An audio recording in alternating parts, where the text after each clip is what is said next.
이재명 후보의 부인 김혜경 씨가 고개를 숙였습니다. 공사 구분을 분명히 못했다. 끝까지 책임지겠다고 사과했습니다. 과잉 의정과 법인카드 유용 논란이 불거진 지 12일 만입니다. 먼저 연지환 기자입니다. 김혜경 씨가 결국 고개를 숙였습니다. 이 후보가 경기도지사일 때 공무원을 사적인 일에 동원하고 법인카드를 유용했다는 의혹에 대해 모두 제 불찰이고 부족함의 결과라며 사과했습니다. 김 씨는 먼저 제보자 A 씨에게 의전 관련 지시를 내린 총무과 소속 5급 공무원 배모 씨와 인연에 대해 설명했습니다. 언론에 보도되고 있는 배모 사무관은 오랜 동안 인연을 맺어온 사람입니다. 오랜 인연이다 보니 때로는 여러 도움을 받았습니다. 공과 사의 구분을 못했다면서 국민께 사과하고 제보자에게도 사과의 뜻을 전했습니다. 공과 사의 구분을 분명히 해야 했는데 제가 많이 부족했습니다. 국민 여러분들께 특히 제보자 당사자께 진심으로 사과드립니다. 수사와 감사에도 협조하겠다고 밝혔습니다. 수사와 감사를 통해 진실이 밝혀질 수 있도록 최선을 다하겠습니다. 선거 후에라도 제기된 의혹에 대해 성실하게 설명드리고 끝까지 책임을 질 것입니다. 현재 김 씨와 배 씨는 직권남용과 강요 등 혐의로 고발돼 검찰에서 수사가 진행 중입니다. 경기도도 김 씨 의혹을 감사할지 여부를 검토 중입니다. 다만 일각에선 경기도 감사관이 이 후보가 직접 임명한 인물이란 점을 들어 사실상 셀프 감사가 아니냐는 지적이 나왔습니다. 사과문을 모두 읽은 김 씨는 다시 한번 고개를 숙였습니다. 이후 기자들과 질의응답까지 7분 동안 입장을 밝혔습니다. 민주당은 언론과 국민 앞에 직접 모습을 드러내 사과 말씀을 드린 진정성을 헤아려 달라고 했습니다. JTBC 연지환입니다. 네, 이렇게 사과는 했지만 여러 의혹에 대해 구체적으로 해명하지는 않았습니다.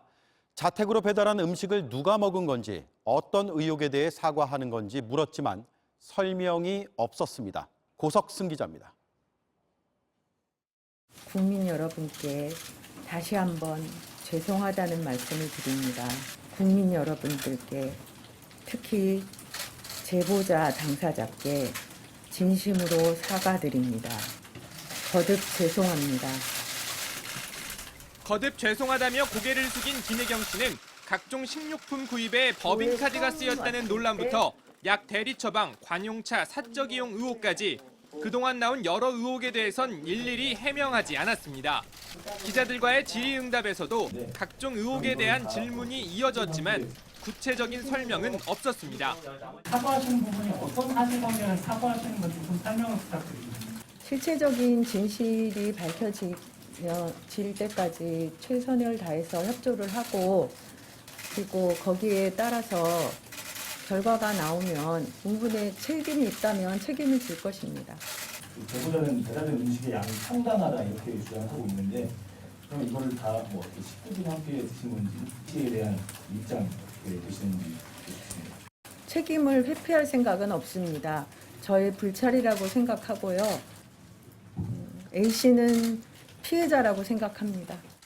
이재명 후보가 이번 사과에 대해 따로 언급한 게 있느냐는 질문도 나왔습니다. 오늘 사과하신다고 하니까 후보님께서는 뭐라고 하셨는지요? 진심으로 사과드리면 좋겠다고 했습니다. 질문 4개를 받은 것으로 질의응답을 마친 김 씨는 이어지는 추가 질문에 별다른 대답 없이 기자회견장을 떠났습니다. 대신 답변에 나선 민주당 선대위는 약 대리 처방은 사실이 아니라고 하면서도 마찬가지로 구체적인 설명은 하지 않았습니다. 대리 처방하지 않았다라는 것 정도는 저희 선대위 내부에서는 확인을 했는데요. 부족한 부분이 있는지는 수사와 감사 결과를 통해 가지고 말씀을 드리겠다. JTBC 고석승입니다. 야권은 일제히 김혜경 씨의 사과를 비난했습니다. 국민의힘은 맹탕, 국민의당은 김 빠진 사이다라고 표현했습니다. 전다빈 기자입니다. 국민의힘은 김 씨 사과에 대해 아무것도 밝혀진 게 없는 맹탕이라고 비판했습니다. 사적 비서 활용, 업무 추진비를 비롯한 공적 자금 유용 등 최근 논란이 된 김 씨의 갑질 의혹에 대한 구체적 해명이 전혀 없었던 겁니다. 황당하네요. 완전 맹탕인데요. 뭘 반성했는지 뭘 사과하는지도 모르겠고 뭔 책임을 자기가 져야 되는지조차도 아무것도 밝히지 않은 채 김 씨 행위가 공금 횡령, 국고 횡령이라면서 관련 자료 제출도 강하게 요구했습니다. 국고 횡령, 공금 횡령이잖아. 그 부분에 대해서 기초 자료를 제시하라 그랬잖아. 아무것도 안 내놔놓고 진정성을 담아서 그 부분에 대해서 해명할 것이 있으면 해명 자료를 제시하고. 선대본부 측도 시간 끌기에 불과하다는 입장문을 냈습니다. 김 씨가 수사 감사를 통해 진실을 밝히겠다고 언급한 걸 비판한 겁니다. 어느 것도 사실관계를 밝히지 않았습니다. 수사나 감사를 핑계로 해서 선거일까지 시간만 끌겠다 하는 속셈이 아닐까 싶습니다. 민주당 이재명 후보의 관여에 대해서도 아무런 언급이 없었다면서 이 후보를 불법적 이익의 공동 수혜자라고 주장했습니다. 국민의당 역시 김 빠진 사이다 같은 기자회견이라며 사법당국의 철저한 수사로 의혹이 규명되어야 한다고 밝혔습니다. JTBC 전다빈입니다. 네, 김혜경 씨 의혹을 취재해온 이희정 기자가 나와 있습니다.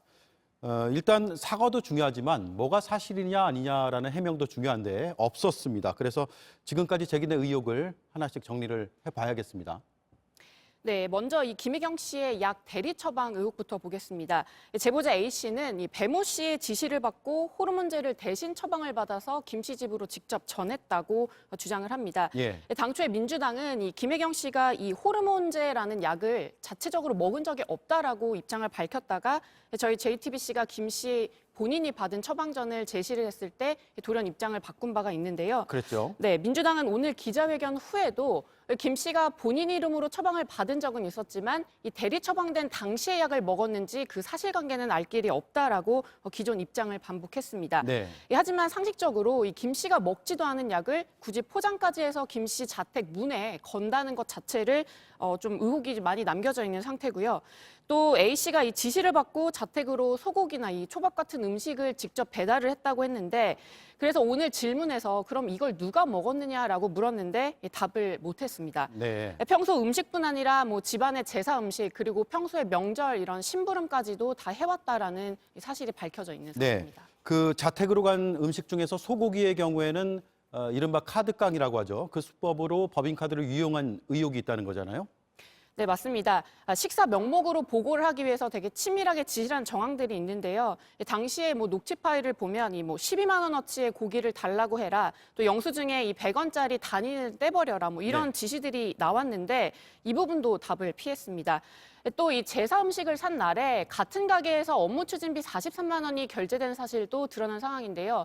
이 후보 측이 이 제사 음식의 경우에는 사비로 샀다라고 했지만 오늘 구체적으로 해명은 못했고 수사와 감사 진행 결과에 따라서 책임을 지겠다라고 입장을 밝힌 상태입니다. 또 저희가 추가적으로 이 아들 태원 수속에도 관용차가 동원됐던 사실을 보도를 했는데 이 부분에 대한 해명도 아직 나오지 않은 상황입니다. 네. 결국 김혜경 씨가 본인 입으로 해명을 하거나 반박한 게 전혀 없네요. 네, 사실상 그렇게 보입니다. 그동안 민주당의 입장도 좀 봐야 될 텐데요. 이 후보나 김혜경 씨가 직접 지시한 게 아니라면서 사실상 선긋기를 해왔습니다. 그러면서 오히려 제보자를 의심하거나 또 의구심을 좀 제기하면서 공격을 했는데 이게 시간이 갈수록 여론이 계속 악화가 되고 또 배우자 리스크로 번지다 보니까 김 씨가 공개적으로 오늘 사과 메시지를 내는 걸로 입장을 바꾼 걸로 보입니다. 그런데 오늘도 이 김혜경 씨는 제보자와 배 씨의 관계를 몰랐다고 해서 이 책임을 회피할 생각은 없다라고 하면서도 결국은 나는 잘 몰랐다라는 식으로 이야기를 했습니다. 이 때문에 당장 야당에서는 알맹이가 빠진 사과였다 이런 비판들이 나오고 있습니다. 네, 그동안 민주당 일각에서는 제보자의 제보 내용보다는 제보자에 대한 문제로 이걸 비화시키는 그런 움직임도 있었는데 김혜경 씨가 일단 제보자에 대해서 사과는 했습니다. 제보자 입장은 추가로 나온 게 있습니까? 네, A 씨는 입장문을 통해서 바로 심경을 전해왔는데요.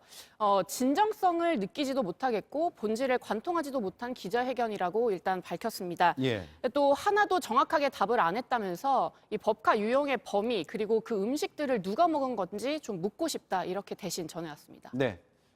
수사감사 결과를 봐야겠지만 앞으로 이 취재는 계속해야 될 것 같습니다. 이희정 기자였습니다. 윤석열 후보가 집권하면 적폐 수사를 하겠다고 했습니다.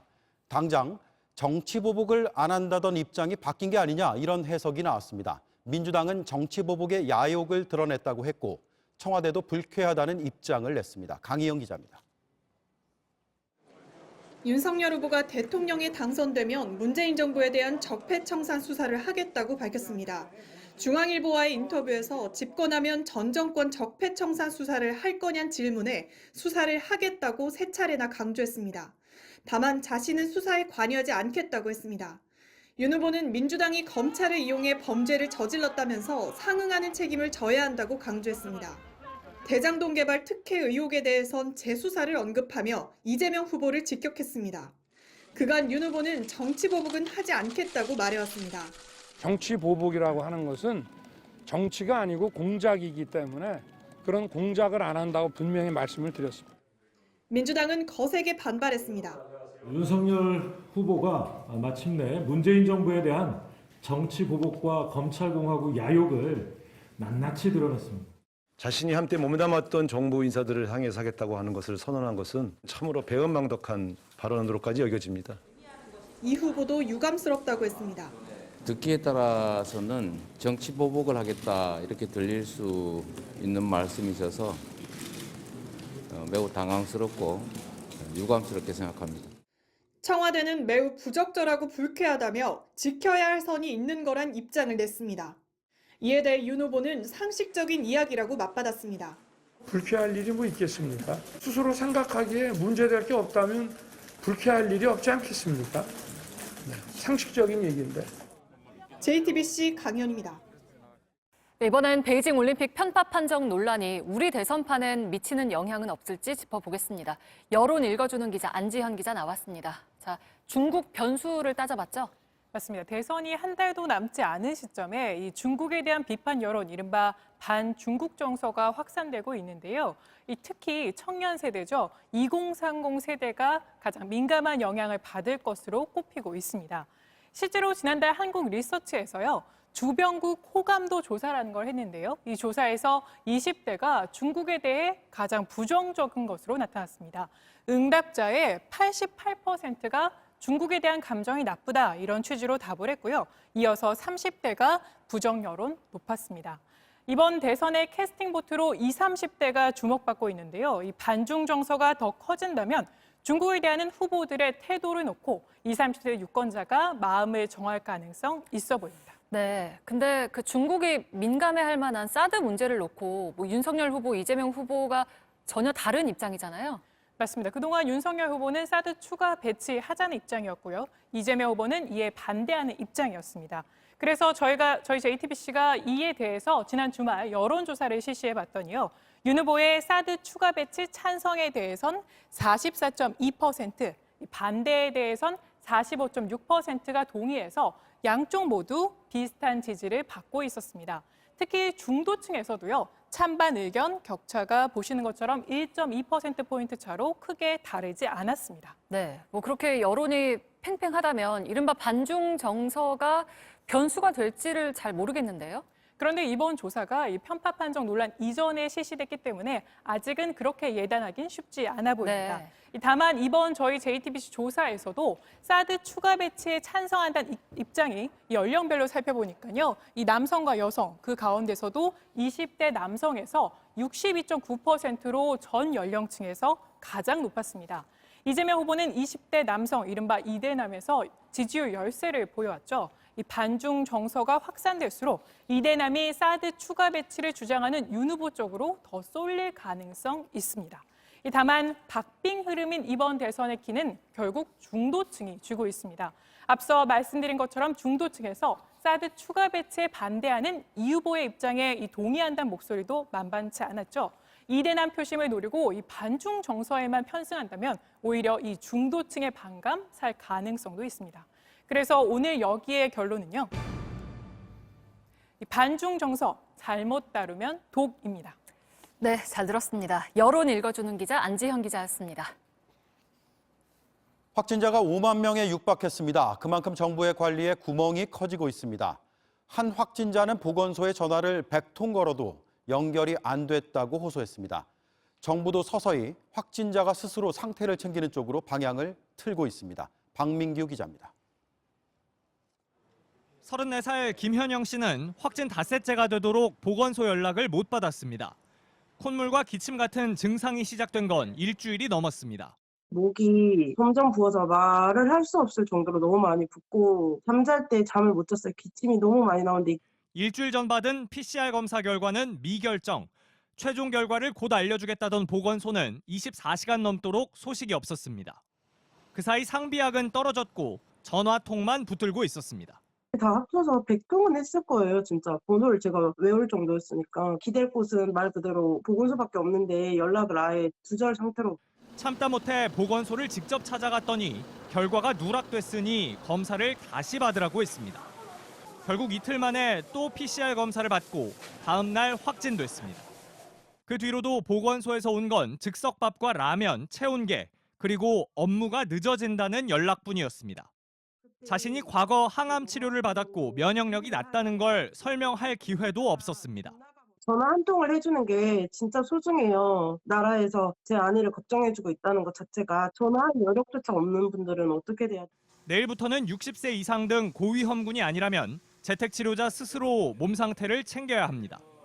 정부는 당초 50대 기저질환자 모두를 고위험군으로 설정했다가 코로나 먹는 약을 처방받은 사람으로 좁혔습니다.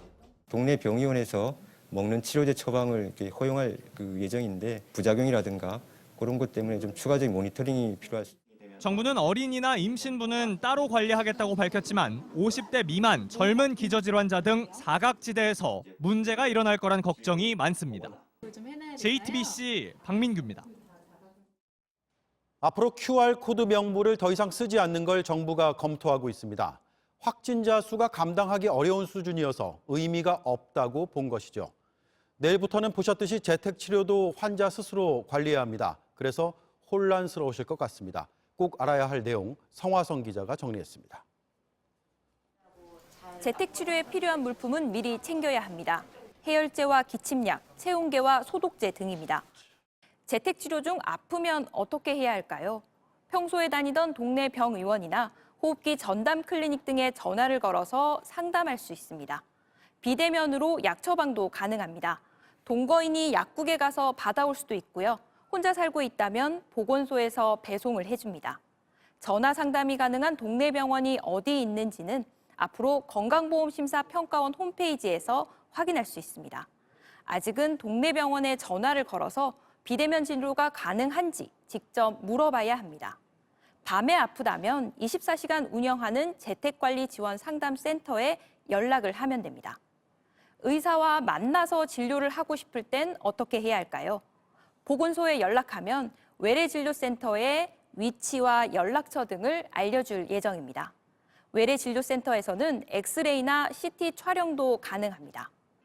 정부는 출입을 확인하는 QR코드를 더 이상 쓰지 않는 방안도 살펴보고 있습니다. 동선 추적에 있어서의 QR코드라든지 전자출입명부 등의 유지 필요성 등에 대해서도 함께 검토하면서 특히 신규 확진자가 하루 5만 명이 넘으면 음압시설이 없는 일반 병동에 입원할 수도 있습니다. 의료진 가운데 확진자가 나와도 증상이 없거나 약하면 사흘만 격리하고 음성을 확인한 후 일할 수 있습니다. 확진자가 급증해 시설과 인력이 부족할 수 있기 때문인데 이 부분은 의료기관이 스스로 결정할 수 있습니다. 당장 내일부터 셀프 재택치료에 돌입하지만 초반에 진료 상담이 몰리면 연결 자체가 어려울 거란 우려가 많습니다. JTBC 성화선입니다. 8년 전 경비 노동자가 분신했던 서울 강남의 한 아파트에서 지난 설을 앞두고 경비 노동자들에게 집단 해고를 통보해서 논란이 됐습니다. 노조는 아파트 측이 노조를 와해시키려고 했다면서 관련 문건을 공개했습니다. 계약을 짧게 해서 퇴출시킨다거나 노조 간부를 고용하지 않으면 정리된다는 내용이 담겨 있습니다. 여도현 기자입니다. 지난달 25일 경비 노동자 8명에게 해고를 통보한 서울 압구정동의 신현대 아파트입니다. 용역업체가 바뀌는 과정에서 고용을 유지하지 않았습니다.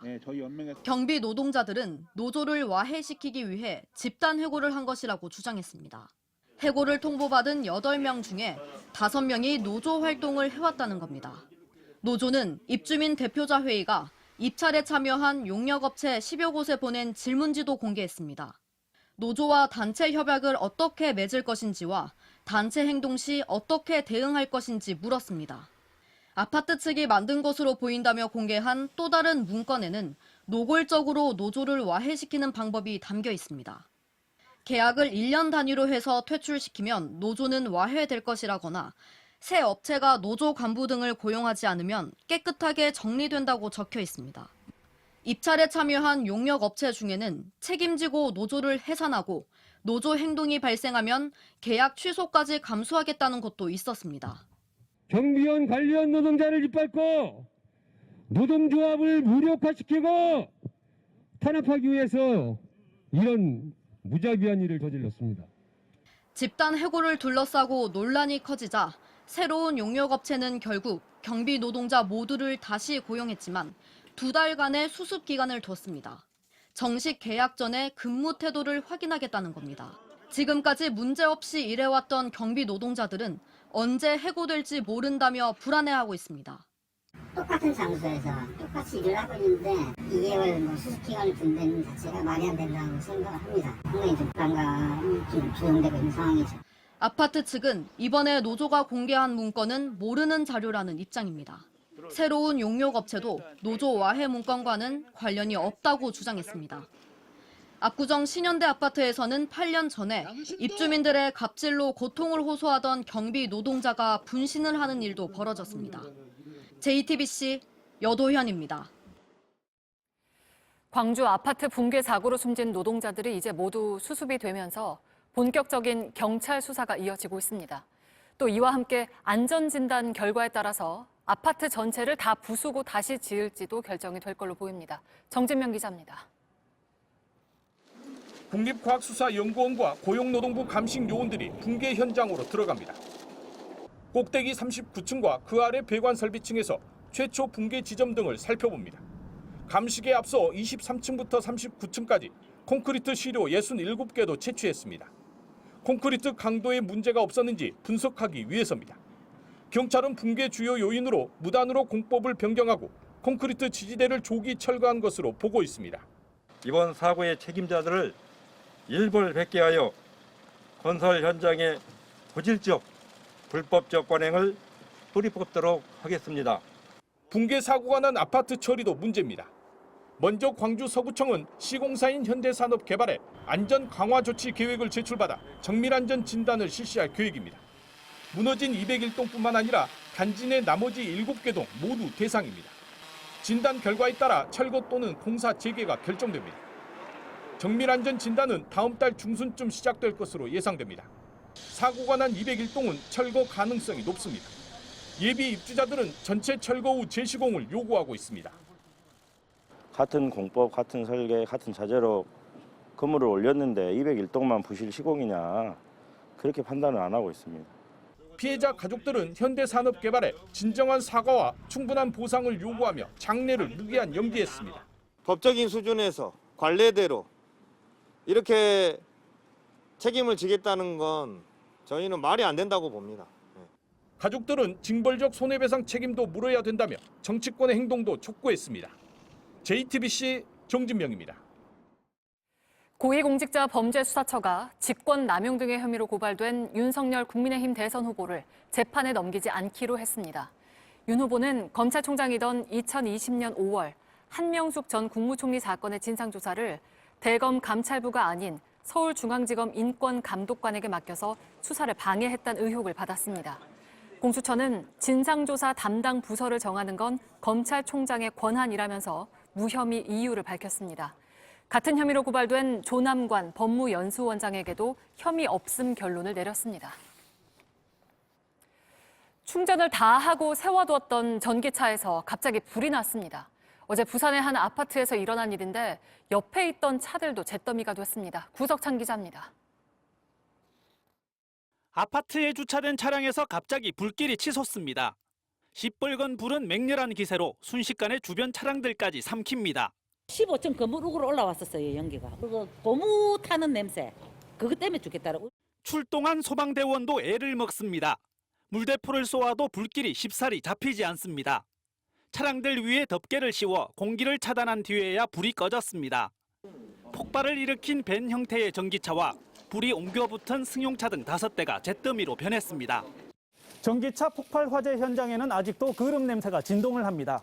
이렇게 차량들은 물론 주차시설 천장까지 시커멓게 타버리면서 붕괴를 우려한 위층 차량들은 급히 이동해야 했습니다. 전기차 운전자는 2시간가량 충전 후 포트를 분리해 둔 상태에서 불이 났다고 진술했습니다. 비용이나 그리고 이런 면에서도 차도 괜찮고 해서 이틀 전에. 현장 감식 결과 불이 시작된 지점은 배터리 쪽으로 추정되고 있습니다. 일단은 전기 차량이 지금 현재 완충된 상태에서 시간이 경과됐고 배터리 열기가 계속 충혈돼 있기 때문에 해외에서도 국내에서도 전기차 폭발 화재가 끊이지 않으면서 운전자들은 불안할 수밖에 없습니다. 최근 4년간 국내에서 발생한 전기차 화재는 69건, 대부분 주차 중이나 충전 중에 불이 났습니다. 아파트 지하 주차장에선 대형 화재로 번질 위험도 높습니다. 이 때문에 전기차 충전 시설을 방화구역으로 정해 전용 방수구와 소화용 차량 덮개를 설치해야 한다는 지적도 나옵니다. JTBC 구석찬입니다. 용서 받을런지 못 받을런지 모르지만 말하고 싶어. 그런데도 보고 싶어. 너무너무 보고 싶어. 아이를 꿈에서라도 한 번만 볼 수 있다면 지켜주지 못해서 미안하단 말을 하고 싶다고 했습니다. 3년 전 서울 강남의 한 건물이 무너지면서 결혼 반지를 찾으러 가다 목숨을 잃은 예비 신부의 아버지입니다. 오늘 밀착 카메라는 사고 이후 관련자들이 어떤 처벌을 받았는지 추적해봤습니다. 이상혁 기자입니다. 2019년 7월 4일 서울 잠원동에서 철거 중인 건물이 무너졌습니다. 쏟아진 건물 잔해가 지나던 차를 덮쳤습니다. 차 안엔 29살 예비 신부가 타고 있었습니다. 죽기 전날 준비 잘 돼가니 내일 결혼 반지 찾으러 가. 아빠 둘째 사위하고 같이 갈 거야. 근데 그 모습이 말이에요. 진짜 환한 달이야. 얼굴에 꽃이 필 정도로 행복한 모습. 경찰서에서 전화가 왔어요. 차량 번호를 대면서 차 주시죠 그러더라고요. 피싱인가 보다 라고 생각을 해서 아무리 돈 버는 것도 좋지만은 애 가지고 장난치는 거 아니요 하고 전화를 끊었어요. 근데 다시 전화가 왔어요. 아버님 그러지 말고 텔레비 있으면 좀 켜보세요. 뉴스 나오는 방송을 틀어보십시오. 구조를 했으니까는 현장으로 가지 말고 병원으로 가십시오.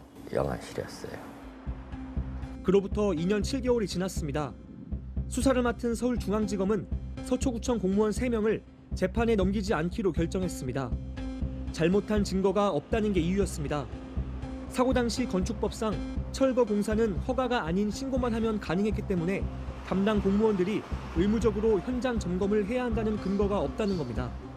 검찰은 공무원들이 철거 공사가 안전하게 진행되는지 여부를 확인해야 한다는 주의 의무가 있었다고 보기 어렵다고 판단했습니다. 또 사고를 예견하기도 어려웠다고 봤습니다. 하지만 당시 서초구청은 사고 이틀 전 오후 3시 2분쯤 철거 현장에서 파편이 현장 밖으로 떨어진다는 민원을 접수했습니다. 사고를 막을 수도 있었던 겁니다.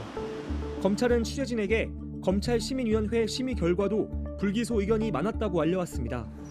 서초구청에도 직접 가서 물어봤습니다. 구청은 철거 현장을 안전 점검할 의무가 없다는 입장뿐입니다. 담당 공무원 3명은 쉬고 있거나 그만뒀는데 징계를 받은 사람은 없습니다. 보고 싶어요. 진짜 보고 싶어요. 꿈에서라도 한 번이라도 나와줬으면 좋겠어. 예비 신랑한테는 잘 나온대. 근데 진짜 보고 싶어. 그러고 한마디 하고 싶어. 너를 지켜주지 못해서 애비로서 진짜 미안하다고. 꿈에 나오면 미안하다는 말을 꼭 하고 싶으세요? 더 행복하게 살 수 있는 애를 지켜주지 못한 거. 그거는 걔한테 용서받을런지 못 받을런지 모르지만 말하고 싶어. 그런데도 보고 싶어. 너무너무 보고 싶어.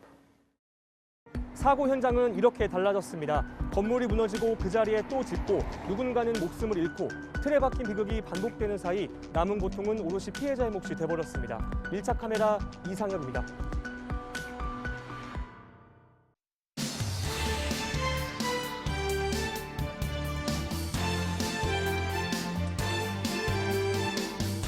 뉴스티 숨은 이야기 백브리핑 시작합니다.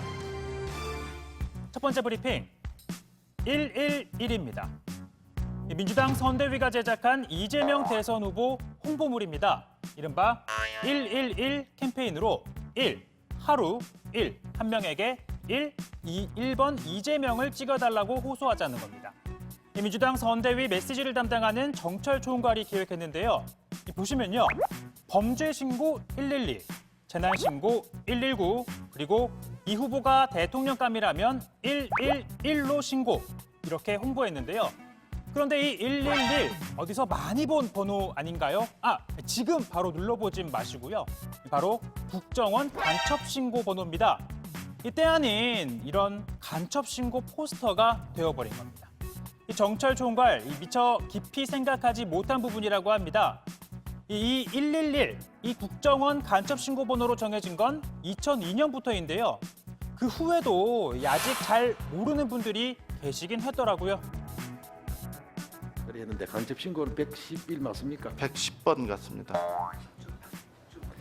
113번 아니에요? 간첩 신고. 네, 그렇습니다.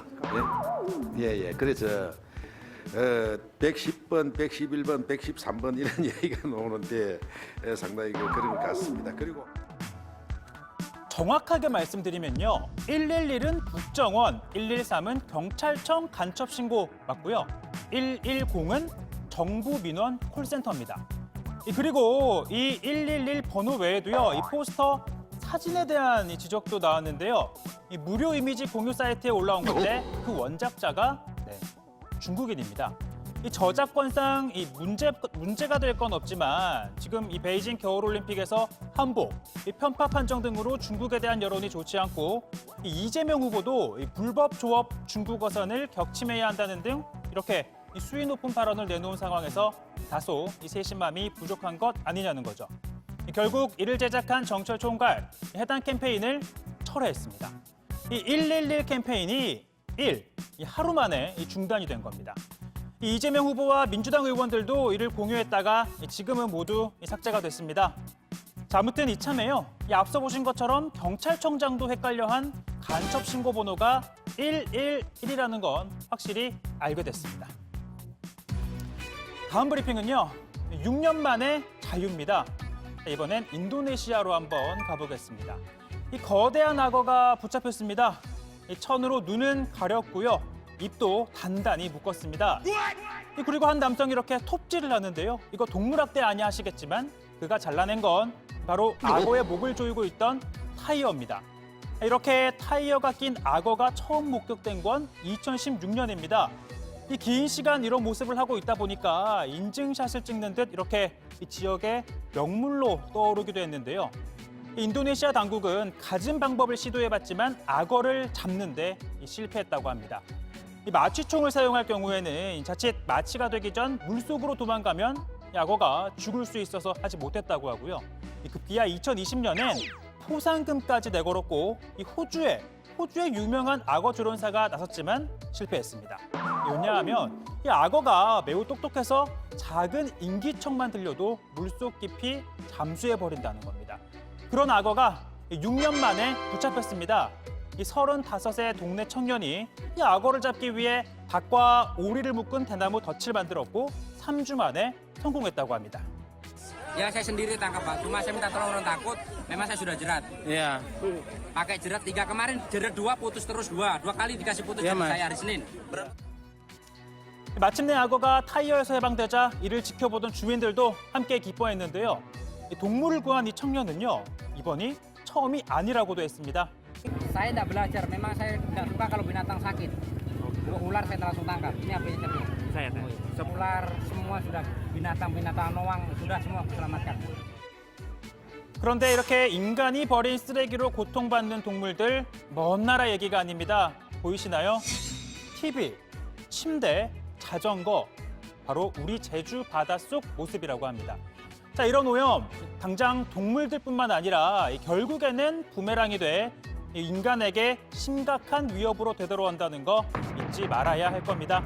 오늘 백브리핑은 여기까지입니다.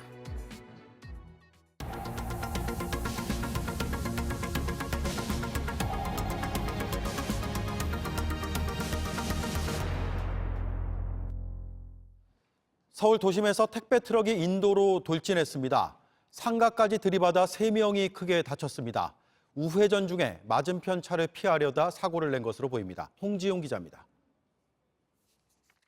하얀색 택배 트럭이 사거리에서 우회전을 합니다. 맞은편에서 좌회전하는 차량과 부딪힐 듯 크게 붙더니 방향을 크게 꺾습니다. 횡단보도를 가로질러 인도로 돌진합니다. 서 있던 시민을 치고 상가 건물까지 들이받고 나서야 멈춰섭니다. 주변은 아수라장이 됐습니다. 사장님 나 좀 살려주세요. 뭐 아우성 치고 지나가는 사람들 불러서 차 좀 밀어달라고 그래갖고 차를 뒤로 밀어가지고. 이 사고로 길을 걷던 사람과 상인 등 3명이 다쳐 병원으로 옮겨졌는데 생명에는 지장이 없는 것으로 파악됐습니다. 트럭 운전자는 60대 남성 A씨였습니다. 경찰은 A씨가 음주운전을 하지는 않았고 맞은편에서 오는 차량을 피하려다 사고를 낸 것으로 보고 있습니다. JTBC 홍지용입니다. 일본 후쿠시마 원전에서는 지금도 매일 140톤의 오염수가 생기고 있습니다. 결국 로봇까지 투입해 오염물질 조사에 나섰습니다. 김현희의 기자입니다. 후쿠시마 원전 1호기 내부에 로봇이 들어갑니다. 로봇이 촬영한 화면이 모니터에 나타납니다. 로봇이 원전 내부의 물속에서 떠다니며 조사를 합니다. 사람을 대신해 해결료가 있던 경납용기 조사에 들어간 겁니다. 원전 1호기에 남아있는 해결료 찌꺼기, 프랑스어로 데브리로 불리는 방사능 오염물질을 확인하기 위해서입니다. 明日2月8日の午前10時頃から2月10日にかけて PCV の内部調査、これは水中 ROV の A によるガイドリングの取り付け作業ということになりますがを行う予定となっています。 후쿠시마 원전에선 매일 140톤의 오염수가 생기는데 오염수가 발생하는 원인이 해결료 찌꺼기입니다. 오염수를 없애려면 해결료 잔여물을 제거해야 하는데 그 첫 단계인 확인 작업에 들어간 겁니다. 도쿄전력은 지난달 이 로봇으로 조사를 하려고 했지만 기능에 문제가 생겨 한 달간 늦어졌습니다. 일본 정부는 후쿠시마 원전을 해체하는 시기를 오는 2041년에서 2051년까지로 잡고 있습니다. 하지만 실제로 해결료 찌꺼기를 완전히 제거하는 데 얼마나 걸릴지 알 수 없는 상황입니다. JTBC 김현희입니다. 미국의 한 대학병원 의사가 35년간 6천 명이 넘는 여성 환자를 성추행한 것으로 드러났습니다. 피해자 중 일부가 집단 소송을 냈습니다. 이 대학은 우리 돈으로 약 3천억 원의 합의금을 주기로 했습니다. 이 의사는 67년 이상의 징역형을 받을 수도 있습니다. 홍희정 특파원입니다. 엘렌 케이터는 지난 2010년 미국 UCLA 대학병원에서 피부암 치료를 받았습니다. 그는 담당 의사인 제임스 힙스로부터 성추행을 당했습니다. Using his entire hand, the palm of his hand, all over, lingering for too long, and looking and telling me that my breasts were beautiful. UCLA 대학병원의 의료 보조원이었던 게비 바스케즈도 제임스 힙스로부터 성추행을 당했다고 했습니다. He was introducing the ultrasound as if he was simulating as he was having sexual intercourse with me. And I said, this is not okay. This is not right. 그는 병원 측에 힙스의 이런 성추행 사실을 보고했습니다. 하지만 돌아온 답변은 조용히 있으라는 말뿐이었습니다. 하지만 영원히 범죄가 감춰질 순 없었습니다. 피해자들의 문제 제기가 모여 2019년 총 200명의 피해자들이 성추행 소송을 제기했습니다. 성추행 피해가 보고된 기간은 힙스가 근무했던 1983년부터 2018년까지 35년 동안입니다. 피해자들은 또 힙스의 범죄를 덮어준 UCLA 대학도 문제를 삼았습니다. 대학병원 당국은 힙스의 문제를 접수한 지 20년이 지난 2017년이 돼서야 진상조사에 착수했습니다. UCLA 측은 결국 성범죄 피해자들에게 약 2,952억 원의 합의금을 지급하기로 했습니다. 힙스는 현재 21건의 성범죄 혐의로 형사 기소된 상태입니다. 모든 혐의가 유죄로 인정되면 67년 이상의 징역형을 선고받을 수 있습니다. 힙스의 변호인은 힙스의 혐의를 인정하지 않고 무죄를 주장하고 있습니다. 로스앤젤레스에서 JTBC 홍희정입니다.